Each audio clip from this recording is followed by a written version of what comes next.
Take a look at modern television. It's dark, it's depressing, it's obsessed with misery. Hollywood spent the last 10 years trying to convince you that misery equals quality, until the audience finally snapped. Look at the difference. No dragons, no apocalypse, just a guy in a suit winning. When Suits landed on Netflix, it didn't just perform well, it humiliated every $200 million blockbuster release that year. The executives were confused, but the message was actually very simple. We don't want to be depressed anymore. We want the blue sky back.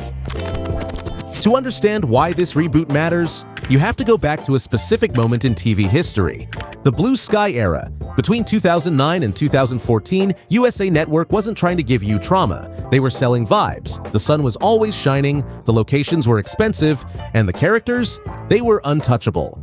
The internet has a name for this specific genre: competence porn. Think about it. Modern TV loves to show you broken heroes having panic attacks. It feels real, but it's exhausting.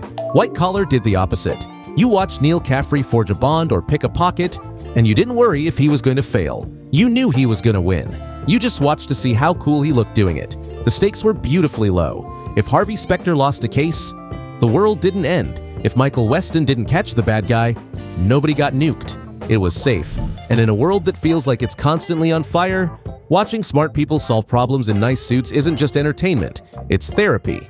But then, Hollywood decided we didn't deserve nice things anymore. It's actually easy to pinpoint the exact moment TV lost its soul.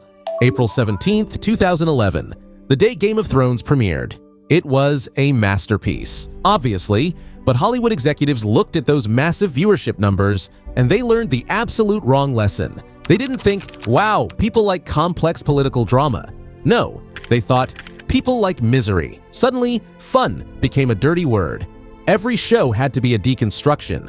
Every hero had to be broken, traumatized, or morally gray. Just look at The Witcher. It started as a fun monster hunting adventure, but by season 3, it was a slog of political lectures and gray color palettes. They were so obsessed with being taken seriously that they forgot to be entertaining. It got to the point where you literally couldn't see the screen. Shows became visually dark, thematically depressing, and exhausting to watch. The studios forgot one basic fact about their audience. We have jobs, we have rent to pay, we have anxiety.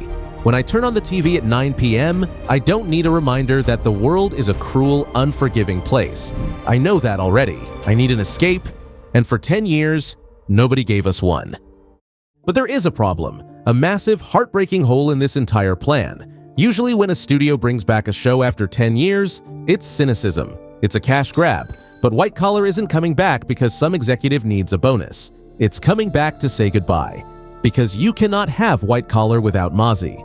And tragically, we don't have him anymore.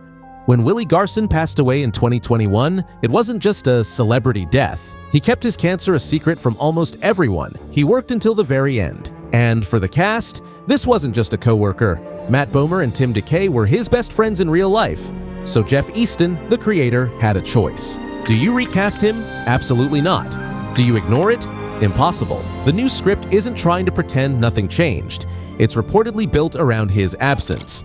And this is the key difference between dark TV and what this reboot is doing.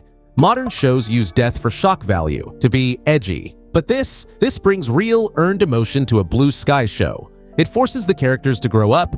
It's not manufactured drama. It's a tribute. And frankly, that makes the stakes higher than any world-ending threat the MCU could come up with. They have to get this right. For Willie. So, here is the brutal truth. The White Collar reboot is a litmus test. Usually, I would say, let it die. Leave the classics alone. Because 99% of the time, bringing a show back from the dead is a mistake. It's lazy. It's desperate. But this time, we actually need this to work, because the executives are watching. If Neal Caffrey comes back and flops, they won't blame the writing, they won't blame the marketing, they will blame you. They will say, see? The audience doesn't want smart, fun shows. They want more dragons and more misery. And we will be stuck in the dark decade for another 10 years. We cannot afford that. We need the blue sky back. We need to remember that television is allowed to be fun. It doesn't have to be homework. So, for once, I'm actually rooting for the reboot. Hollywood tries hard to hide these patterns. They want you to think every failure is just bad luck. It's not. It's a business model. If you want to hear the truth about the industry and not just the PR press releases, make sure you're subscribed. We're watching them.